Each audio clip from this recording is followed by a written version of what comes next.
Antonio. It's time to rise. The Raunchy Morning Show is here to energize. Good morning, y'all. Grab your coffee and smile. Ron G's got the tunes to make life worthwhile. From the latest hits to stories that inspire, WSAN radio sets your soul on fire. Start your day with the beat, feel the groove. Ron G's got the vibe to make you move. With laughter and love, we're here to stay. WSAN radio, your morning getaway. Wake up, let the rhythm flow. With the Ron G Morning Show. From the heart of Texas, we're ready to shine. WSAN Radio, it's your time. News, interviews, and the songs you love. Ron G's voice lifts you high above. From San Antonio streets to the world beyond. Zion Radio, the sound you'll always find. Feel the energy, let it carry you through. Ron G's got the magic to make dreams true. Turn the dial, join the family. Zian's your morning destiny. Wake up, let the rhythm flow. With the Ron G Morning Show. From the heart of Texas, we're ready to shine. WSAN Radio, it's your time.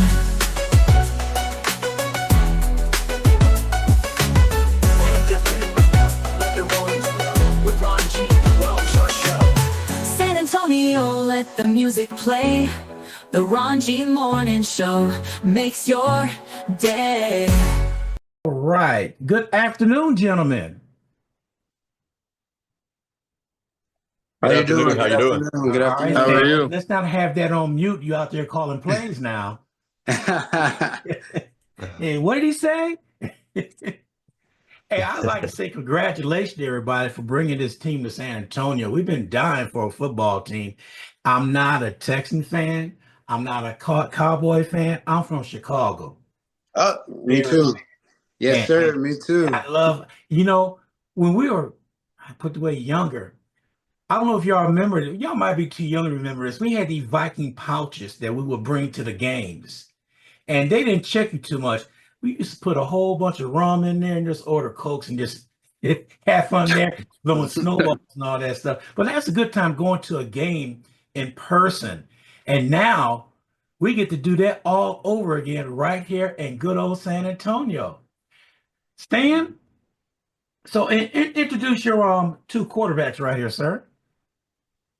So we have Jeremy Hunt. He, I guess, from Chicago. I just found out. But he played ball at a Division II in Missouri his first year. Went to Louisiana Monroe after that. Played quite a bit there. Started some games and then finished up at Findlay in Ohio. But been playing indoor football in Corpus Christi last year. Okay. And then we have Nate Hayden. Nate's from the Dallas area, and actually I coached him in junior college in Minnesota in 2021. He was an All-American quarterback for us there, did a great job running our offense. So, me and Coach Mummy, they both worked with him, really happy to have him back. And from there, he went to Presbyterian College out on the East Coast at FCS, and then transferred down to Florida to Southeast University and spent last season in Germany playing. Yeah. Okay. All right. So San Antonio with a football team now. What more can I say but show up? That's what we're going to do, show up. With you starting off the season, first here in San Antonio, things going on, what do you admire about the city of San Antonio, come here playing for San Antonio? Stan.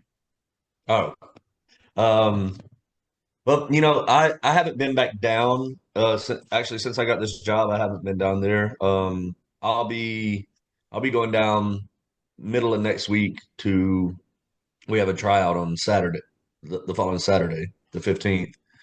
So I'll be going down on Wednesday and, working for about a week. Right now I'm in East Tennessee, and I'll be bouncing back and forth during the spring a little bit between the two. But I mean, for me, just the history of San Antonio, the Alamo.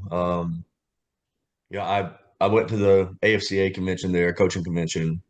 I stayed at the Minger Hotel here a few years back, and I fell in love with the area, the Riverwalk. It's just going somewhere with a lot of history, and then having a team name that really kind of resonates with the history of the Yeah. city. It's just something that's really cool to be a part of that. And I'm originally from the Texarkana area, so getting back closer down south after I spent many years playing, coaching in Europe, and I've coached all over the country from Minnesota and the Dakotas all the way out to Los Angeles and in Tennessee now, Mississippi. So I think of the Arklatex, Arkansas, Texas area, especially like I think of that as home. So for me, it's even though it's about as far away as it's where I am now in Tennessee from my actual home, it feels like home to me. So I'm excited about that. Okay. Mr. Nate from the Dallas area, Yes, growing sir. up there watching the Cowboys and everything that's going on up there in North Texas with the snow, because we don't get that down here once in a while. So, how do you feel about coming down here in San Antonio and playing for this new football league? No, I'm really excited about the opportunity that the league is trying to present to all of us to get where we want to go with our dreams and everything. And I think of San Antonio as like it's a fun city. Like growing up in Texas, you have Texas history class, and so like you learn. I think of San Antonio as more of a city with a lot of things to do and just like a lot of culture and history, like Coach Stan was saying. And so I think it's going to be a good environment, and the city will take to the team, and I'm excited to get down there. And Jeremy, I'm gonna mess with you from my area and stuff. So how it's going to feel you leave that snow behind and coming down Uh, and playing this some this going to be some crazy weather. Trust me, when you play, it may be 32 one game and 82 the next game. yeah, no. So I actually spent a little bit of time between Central Missouri and Louisiana Monroe. I was at JUCO out in Athens, Texas, Trinity Valley. So I got a little bit accustomed to having to play in the extreme heats, and then we'd have morning workouts, and it's like 30 degrees outside, and like the field still has some frosted over dew. So Man. it definitely is an adjustment, no doubt, but. I've done it before a couple of times, and even in having to be in Louisiana, just with that climate change itself.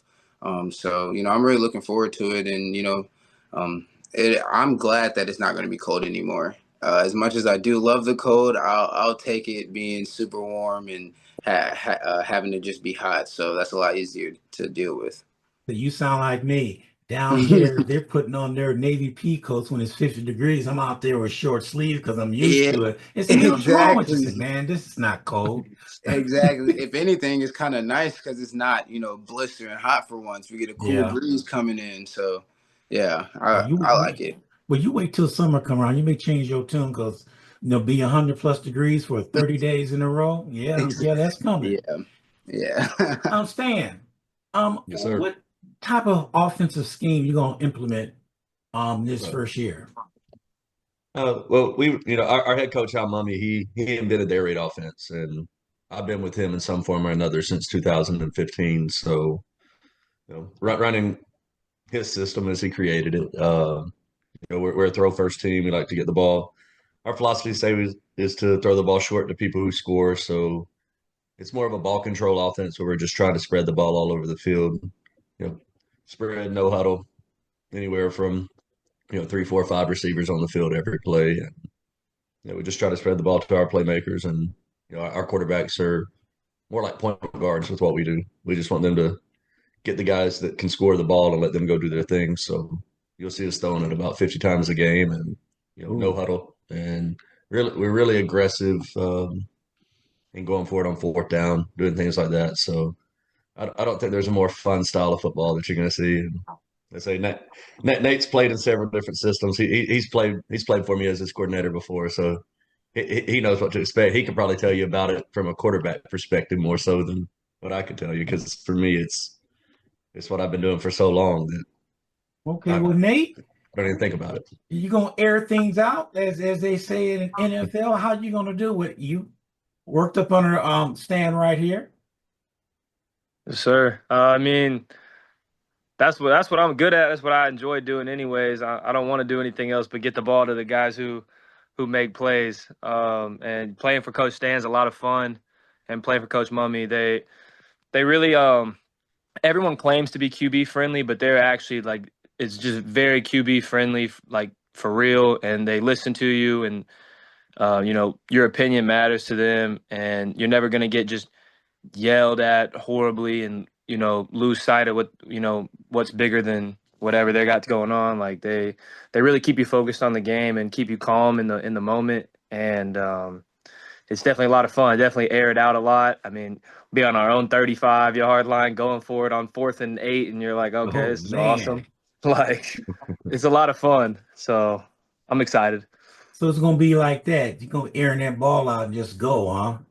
Oh yeah, yeah, we're gonna air it out. It's a lot of fun. Man, I'm gonna talk to receivers next week, and I'm gonna say, are they ready? Oh, do we have any left-handed quarterbacks? As of now, we don't, and Okay, I mean we're kind of a a strong right offense for the most part. So I mean, there's been some really good left-handed quarterbacks like Jared Lorenzen at Kentucky who went on and had a long career in the NFL. They did very well, but typically we recruit right-handed quarterbacks, and that's just what okay, we prefer for the system we run.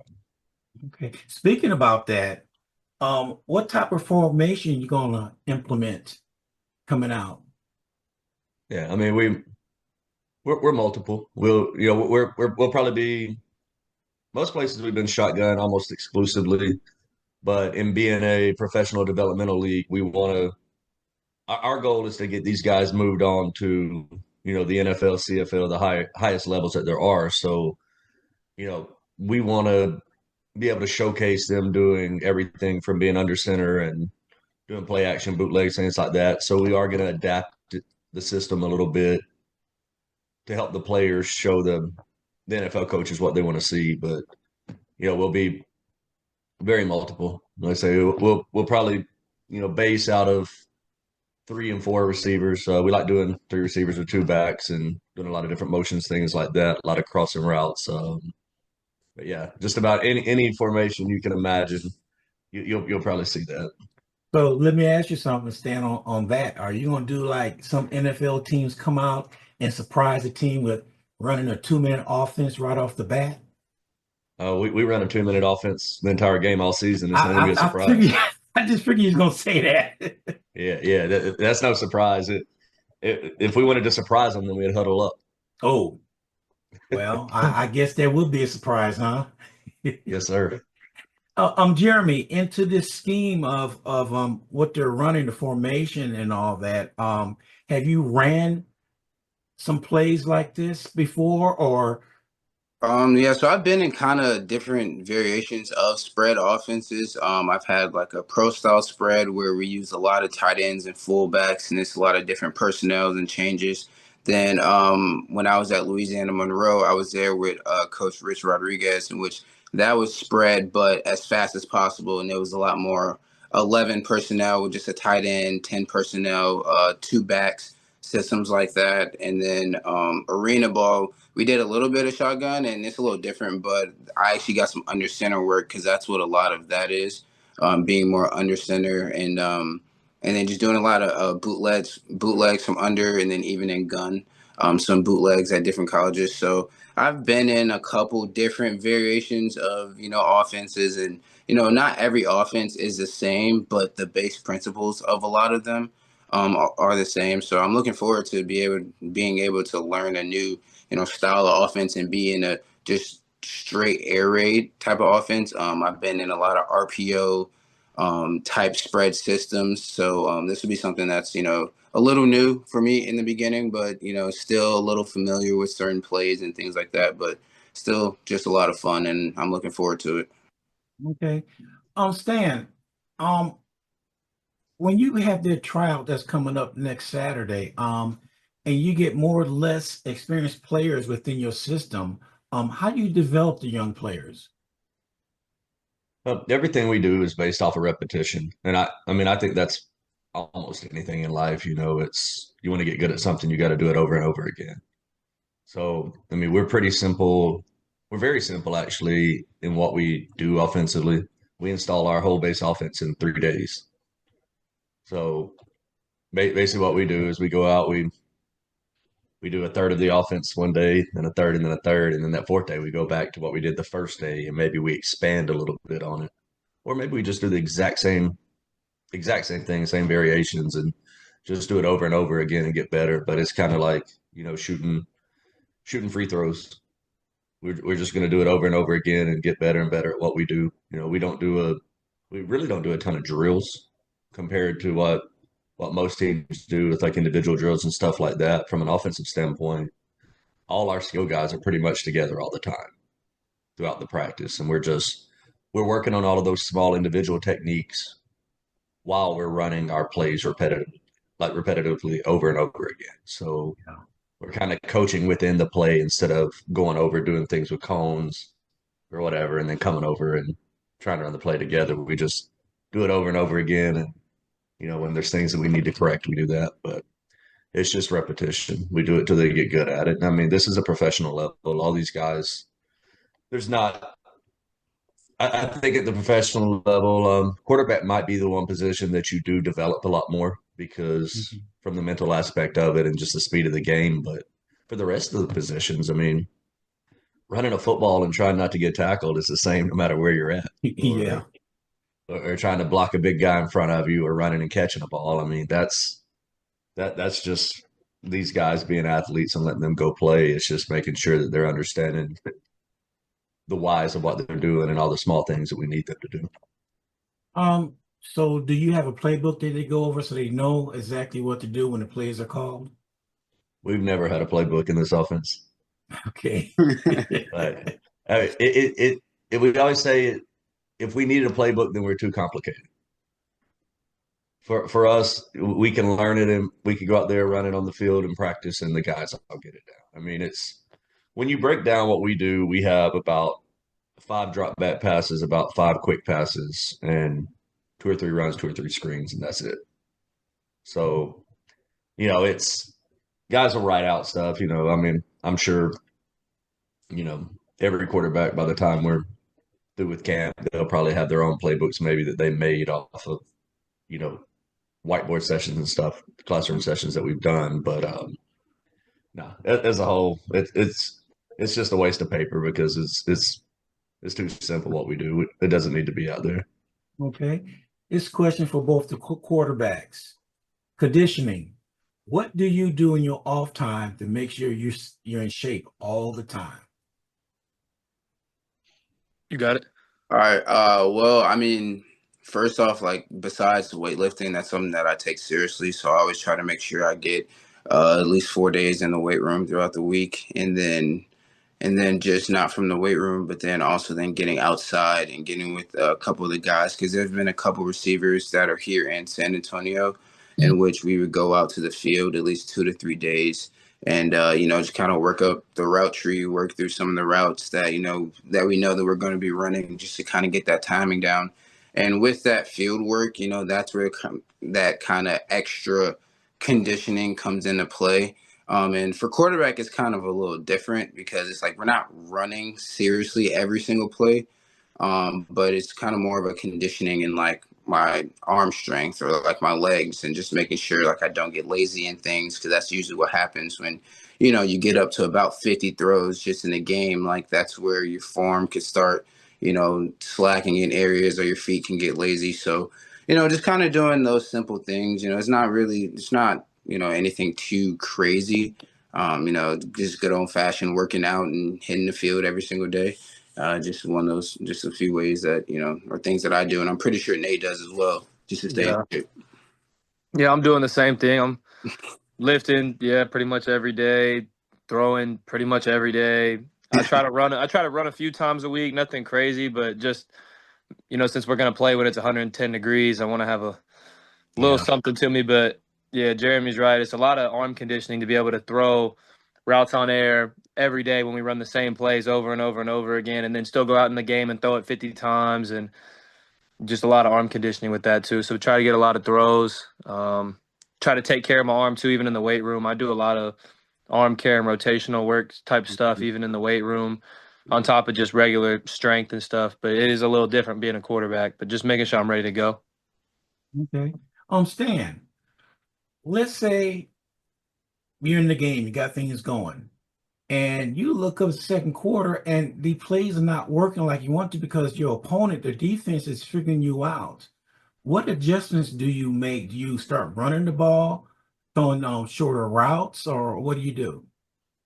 I mean, we run the ball quite a bit. That's a big misconception of the air raid. And when I was last with Coach Mummy in the it was called the Spring League. It was ran by Fox in 2021. We won the championship there, and we led the league in passing, but we also led the league in rushing. And when I was with Nate at the junior college, he led the nation in passing, but we also had the nation's leading rusher on our team as well. Yeah, we did. He's tall. So, I think a misconception is that we don't run the ball. We like to do that, but I mean, we're really simple with with what we carry into a game from a game plan. If you're watching football on Sundays, you see these huge like note cards that like double sided or like not note cards, but like this huge like it looks like a menu from I don't know Waffle House or something that's two sided with just text all over it. And I mean, we carry out. I said note card because that's about how big our game plan is. You could put it on just a little index card, and we don't really go into the game with a lot. We don't go into the game with a lot of things that we're going to try to surprise our opponents with. We're pretty much going out doing the same thing every week, and that's the chess match within the game. If they're stopping, say, our mesh concept, I think it's lazy coaching to be like, oh, this play doesn't work. Let's do something different. Like better coaching is to say, why are they stopping it? How are they stopping? Yes. And, it's like, okay, they're rolling the safety down, maybe into the curl area and he's taking this away or something like that. And it's like, okay, well, our adjustment is let's tack a post over that safety's head when he comes down. So throughout the game, what we're really doing is deciphering how they're stopping what we're doing. And then we're saying, okay, if this is how you're going to stop it, we're going to make you pay by doing this. So that's kind of the work on the sideline. But where we're different than a lot of offenses is, our quarterbacks probably call a third of the plays out on the field. And, they have freedom at all times to check into any play, check any route, anything like that. And, it's not a situation where I call a play I really like and then, if Jeremy's out there and he doesn't feel comfortable with it. I always tell the quarterbacks, I never want you snapping the ball if you feel uncomfortable with the play call. So they can look over to me and I can give them a different call, or they can just, check it themselves. If they see the box to run it. If they see press coverage, they want to take that shot downfield, they can take it. So that's where Nate said it's a very quarterback friendly offense. It's just really we're working together to get the ball downfield and score points. And So let's say it's all question teamwork. for all three. There's somebody you're gonna pick on out there that's not covering the man right on the route. Do you continue to pick on that safety or who it is until they say, wait a minute? Because I know I watch football, there's certain people you pick on until they make a play. Do y'all look at that as the game is going on? Say, man, he's always swinging a little bit over this way. So if you hook that away, we can make him pay for it. I mean, I think our job kind of is to hit him, like, find the weaknesses and attack them to some extent. So, yeah, but at the same time, whatever play is called, like that's where your eyes are supposed to go, and we stay true to the progression, regardless if that's the best defender or the worst defender over there. We're going to stay true to the play calls and what we're supposed to do at the same time. But in certain situations, yeah, you definitely want to hit them where they're weak. Yeah, I was about to say it's same here. Just everywhere else I've been, like you always do have someone where, and that's where like when you come to the sideline, a lot of times when you see us talking, it's like, how's his leverage? Like, do you think you can beat him on a certain route, or what do you think you can beat him on? And then as it comes back up naturally in the game, then that's kind of when you'll see like that attack happen because like like Nate said, like I'm not gonna just throw off the progression or the play just for that one moment because they could also see the same thing and then switch it and fix it and then you're kind of stuck if you just go straight there. So it's a little bit of just kind of things that you talk about and then talk about changing and see it, and then once you see it and run it and everything. You got a friend up there, Coach? Yeah, this is Bobby. There you go. He's not. We have him blurred out for a bit, but you can see him a little bit here. Yeah. There's Bobby.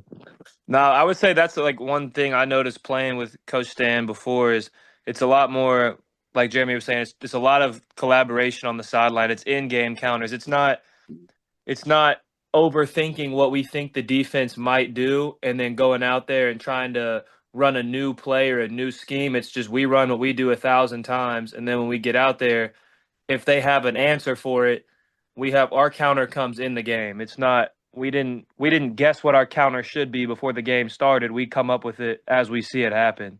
And I think that's what's different. And there's a lot of patience in the system. Yeah. We got a question here. Y'all don't mind me asking a question from one of the viewers? Of course. Let's go. And the question is, I'm just going to say, what is it on the quarterback when you read the defensive eyes? What do you see that tips off anything? I mean, everything. It could be if we're watching like film and we see that one guy stands a certain way whenever he's about to do something. There's a lot of times where like if guys are blitzing, they might like clench up their fist or be really like their demeanor is like forward. So it's like it's kind of just more of hints and clues on, okay, like, he keeps peeking this way or how his feet are set up, just kind of things like that. And like that's what you pick up over the game too, but those are just small things that like at least I kind of go into the game with of just understanding like how do people naturally move and then how do they move when they're doing something different. Yeah. I mean, I had because I played I had a really long career playing. I played until I was 37, and so then I played quarterback my whole career. So I once had I was in an interview and we were out a practice. I played in Europe for a really long time, and they came out to the practice and they had like a camera basically right behind me, and then we ran a play, and then they asked me afterwards. They're like, "Okay, what were you thinking? Like, how did you know to go here with the ball or where you're going?" And I probably explained that just within that play right there. I probably it probably took me about 3 minutes to go through all the things that I processed in my head. And then, he's like, yeah, and you did all this in how long? And I was like, 2.5 seconds. So, I mean, it's, there's so much that goes into the quarterback position mentally that, people don't understand. And it's the same thing where when people watch a game on Sunday and they'll have, I don't know, Tyreek Hill's wide open over here and the quarterback's looking on this side. It's because also while you're processing, it's not a free-for-all where you got four receivers and they say, hey, find who's open. Every single play, the quarterback's eyes are built to start with this guy and then go to this guy and then this guy and this guy. So a lot of times, they do miss a guy that's wide open, but it's not because they did something wrong. They were just, running the play as it was called. So we could talk the rest of this interview just about that mindset. It'll go on forever. So I'm just going to shut up right now. That's the things that excite me. It's one thing I want to ask because I watch this all the time is the seconds the offensive line give that quarterback. And that makes to me, it makes a lot of difference. If the quarterback got the time, then he'll be able to pick that defense apart. But if they're come blitzing all the time, so your offensive line, do you have that stacked and built the way you want it right now, Stan? I mean, it's a work in progress. Right now, we've got 6 offensive linemen signed. We'll probably take about 10 into training camp. So, we got the draft coming up in April, and there's a few prospects on the board that we really like on the offensive line there. Hopefully we'll find some, maybe we'll find some in San Antonio when we have the tryout next weekend. But, that's a process, and it is the most important group that you're going to get on the field. But, as far as the quarterback goes, I mean, the way I always felt in the mindset that any quarterback really has to have is if they're giving me 5 seconds, I got 5 seconds to work. If they're giving me 2 seconds, I got 2 seconds to work. So you can't really you can't really worry about it and say they're not giving me enough time. The time you have is the time that they give you. And a lot of time blitzing is actually, for what we do, blitzing is actually I love it when teams blitz because if they blitz, that vacates an area that we can throw the ball to. So in our mindset, it's like if you blitz us, we're going to make you pay. What's really tough is when a team can drop back, like 7 or 8 guys in coverage, and their 3D linemen, 4D linemen, whatever they have, they're good enough to come get the quarterback with all those guys. You got 7 or 8 covering 4 or 5 guys. So Yeah. that's when it gets tough. But yeah, I mean, we got a great offensive line coach. Ronnie Dinklerek is coached in the NFL, CFL. So I mean, he's a legend. I'm so excited having him, and then alongside him, Tracy Welch, he's coached at Kansas State, and he's coached all levels of college. Is a legend coaching in high school ball in Texas. So I know that we're in good hands with those guys. They're experienced, and just from my day-to-day communication with them, they're really, really good people too. And so I have no doubt that our quarterbacks are going to be in really good hands with the product we have up front. Okay, so with the tryouts coming up and the draft coming up, and you start practicing, is it going to be 1 a day, 2 a day, or how's that going to be? And where are y'all practicing at? We're going to practice a few different places as we go through the season. Our training camp is going to be we're going to be at Somerset High School, but then we're also going to be. I'm not really sure if I'm supposed to say all of them. I know Cornerstone Christian is one place that we'll be at in season, but one thing that we're doing is we're running something called the Caballeros Academy, which is going to be a youth academy, and a lot of our players, Nate and Jeremy as well, are going to be working that, and that's working with kids where they'll sign up for. I think we're going to do like 10-week sessions where they come in a day or two a week, and our players are going to be coaching them, and so that'll be a really cool thing for the kids and a great outreach for our team. But we've built so many connections with high schools and working in the middle schools in the area that we really want to be. There is the San Antonio Brahmas in the UFL, Yes. but at the moment, I think they're still in a hub in Arlington, and then I think all of those teams pretty much fly in, like game day, play the game, and then they all go back to Arlington, and that's where they're living and practicing. And for us, what we want to be is San Antonio's team. So we want to have the outreach with the community. We want to get to know, the small businesses, the local businesses. We want to get in with all the local schools. We want to do, as much ministry as we can. And so for us, we see like UFL and CFL, it's kind of like AAA in baseball. We'd see the IFA with what we're doing is AA. It's not paying quite as much as what those leagues are paying, things like that. And so what we want to do again is to get these guys to that level or to the NFL. We're not trying to compete with that level. We're just trying to take care of our players. And, for us, we are in San Antonio. We want to be San Antonio's team. And you echoing the words that when Jack was on, he was saying the same thing, that he wants to be part of San Antonio community and help the kids out, and we love that because we lacking that here. Something to look up to, because anybody know in Texas, it's Friday night lights. You go to any high school that's going on, and some of the communities, that's what they live up for, is that. And now with y'all establishing a home base here in San Antonio, oh man, they're gonna come out of everywhere. I'm gonna let you know, if they don't come, I'm gonna drive them there myself. But I mean, for what you're just saying right now, is what we need, that establishment right here for the kids. So then, hey man, we're going over. Yeah, so and so. Jeremy gonna be there, Nate gonna be there. That's the enthusiasm that I see, that what Jack said and what you just said, Stan, is going to build a momentum up here in San Antonio. Look forward to that, especially if this happens. If you look at one of your team members get pulled up to the NFL, you know how much a positive influence that will be for that to happen here in San Antonio. We saw him play at so-and-so place, and now he's in the NFL. Yeah, and that's what we want to do with this league, with the International Football Alliance. We want to build stars.